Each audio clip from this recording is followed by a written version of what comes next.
What if I told you that the biggest difference between millionaires and everyone else isn't luck, connections, or even starting capital? It's how they think. Today, we're diving into 5 mental models that wealthy people use every single day. And by the end of this video, you'll have the same toolkit they do. Mental model number 1, the 80 by 20 rule, Pareto principle. Millionaires understand that 80% of their results come from 20% of their efforts.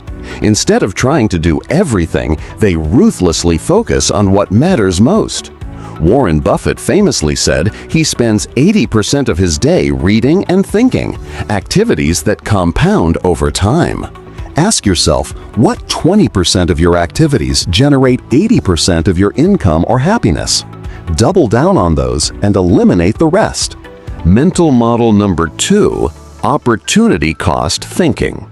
Every wealthy person I've studied thinks in terms of trade-offs. When they say yes to something, they're acutely aware of what they're saying no to. Jeff Bezos used his regret minimization framework when leaving his Wall Street job to start Amazon. He asked himself what he'd regret more at 80, trying and failing, or never trying at all. Before your next major decision, ask, what am I giving up by choosing this path? The answer will clarify your priorities instantly. Mental model 3, systems over goals. While most people set goals, millionaires build systems. James Clear, author of Atomic Habits, explains it perfectly. You don't rise to the level of your goals, you fall to the level of your systems.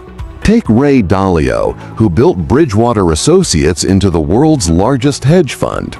Instead of just aiming for profits, he created systematic principles for decision-making that could work regardless of market conditions. His system made success inevitable. Mental model number 4, long-term compounding. Wealthy individuals think in decades, not months. They understand that small, consistent actions compound into extraordinary results. Consider this.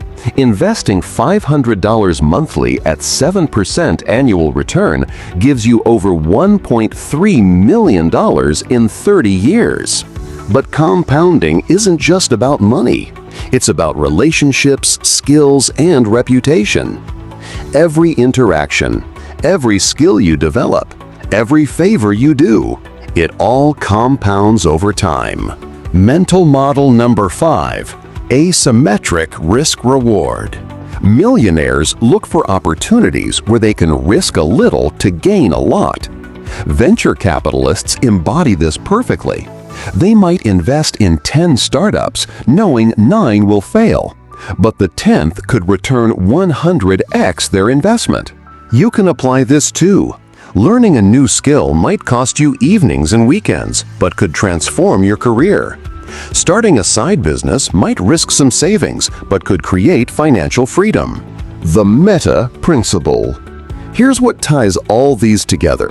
Wealthy people treat their thinking as their most valuable asset.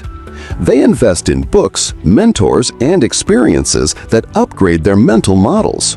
They know that changing how you think changes everything else. Your next steps. Start with just one of these mental models this week. Maybe it's identifying your 20% using the Pareto principle, or asking what's the opportunity cost before your next big decision. Remember, you don't need to be wealthy to think like the wealthy, but thinking like the wealthy is often the first step to becoming wealthy. Which mental model resonated most with you? Drop a comment below and let me know how you plan to apply it. And if this video helped shift your perspective, hit that like button and subscribe for more insights on building wealth and success. The wealthy aren't just lucky, they're strategic. Now you have their playbook. Use it wisely. Tell me something about rich people that 99% of people don't know. Poor people look at things that they can consume. Middle class look at buying stuff that improves their credit score. Rich people, when they look at money, they're looking at things that they can buy that's going to make them money. Do most billionaires suck? Or are most millionaires cool? You know, to have a B next to your name, you got to be lucky. And 90% of the people I've met that are that rich know they're lucky. And then most of them realize like their next dollar is not going to change their lives. But some of them are just like, I got to get more. And those are the f***ed up ones.